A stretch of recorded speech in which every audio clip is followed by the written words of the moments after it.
Good morning, Ms. Ambassador. It's such an honor to be here with you today. We are going to have a very interesting discussion on media freedom, media literacy, and disinformation. Media freedom comes with many different forms, including disinformation. How do you think we should respond to disinformation while protecting the fundamental right to freedom of expression? I agree with you. This is a very interesting and also challenging topic because naturally freedom of expression and freedom of media are at the heart of the European Union. It's one of our core values, and I think it is very important that we offer the opportunity to the society to get a variety of information and that they can build their own opinion. However, and I think we see it right now even more than ever due to the COVID pandemic, there is a lot of fake information, a lot of misinformation, a lot of disinformation around, and you have to tackle this together. I think everybody, the government, but also the civil society, need to work to understand what is real information and what is disinformation. The European Union is also targeted, and we have the European Democracy Action Plan, especially to target the question how we can pursue freedom of media, and in the same time also how we can cope with misinformation. And I totally agree, media literacy is one of the most important elements we need to pursue. We have built in the European Union a special strategic task force to really follow up what misinformation is spread in media and how to cope with it and how to give the right facts. So nowadays, disinformation campaigns, especially social media driven, are evolving. Allowing completely free speech on social media may be dangerous. So what do you think should be the boundaries? I think there is a very important element, which is the protection of the private sphere of each of us, whether it is a chancellor or a prime minister or a very normal and ordinary student. So this is the boundary.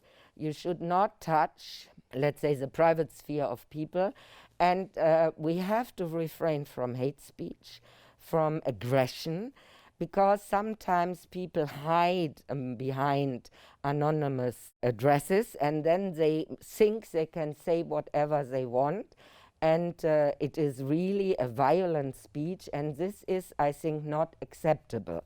So there is also in every country a discussion how to cope with this and whether you have to take legal measures, because under the label of freedom of opinion, often the rights of other persons are heavily violated.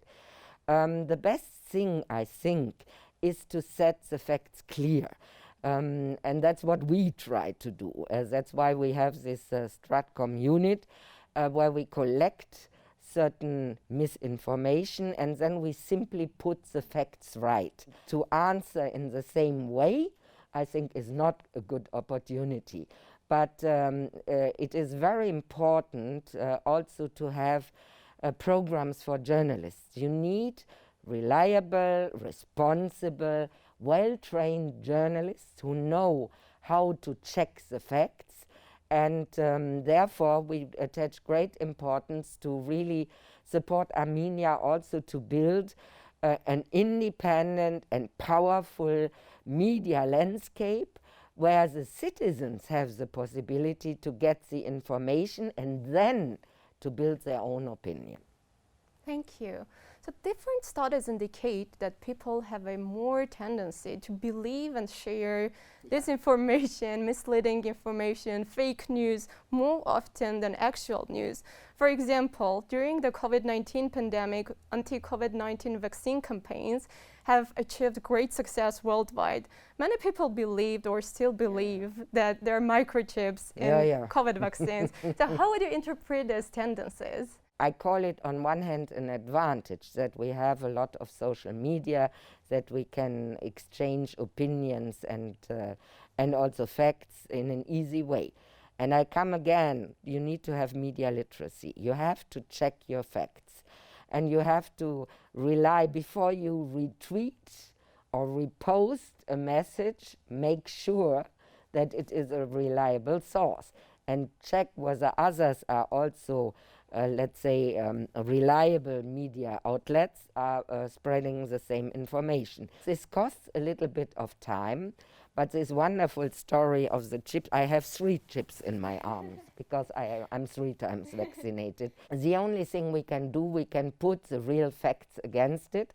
And we are here also working together with the Ministry of Health and the WHO to pass information on vaccines. And on the other hand, we had a very nice event, a Pecha event, where we showed young people how to check facts. And then we had, let's say, a short speeches on different topics, among them COVID-19, where we tried to clear certain disinformation. The only thing we can do is really work with the people that they really check the facts, work with journalists that they really get their stories right, and that they try really to check before spreading certain news, and then also to show as an example that it is important, for example, to get vaccinated. You already touched upon this question, but what steps is the European Union taking to increase media literacy? Well, as I said, we have a 2 million project here in Armenia where we want to support independent media. And it is exactly this. We want to give them also the management knowledge, how to run a media outlet, but we are also having expertise and knowledge-based seminars for journalists. We do this together with the Deutsche Welle. And we want to take the civil society on board because this is very important.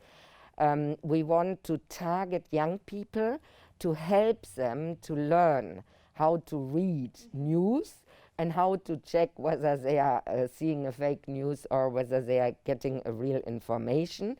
And this example of our Pecha event, I think, is one of the examples. We are also reaching out into the regions where young people are really trained and in a, let's say, light version have the opportunity to get to know the different methods to check your facts. And what do you think should be the role of different institutions, including governmental, non-governmental, academic, in fostering media literacy and achieving disinformation-free media? Well, I think it is very important that everybody works together. So you need the government in it. Honestly, the government has also a role to spread certain information because it is very important to have, let's say, a strategy on communication, how the government wants to speak to the people and explain what they are doing.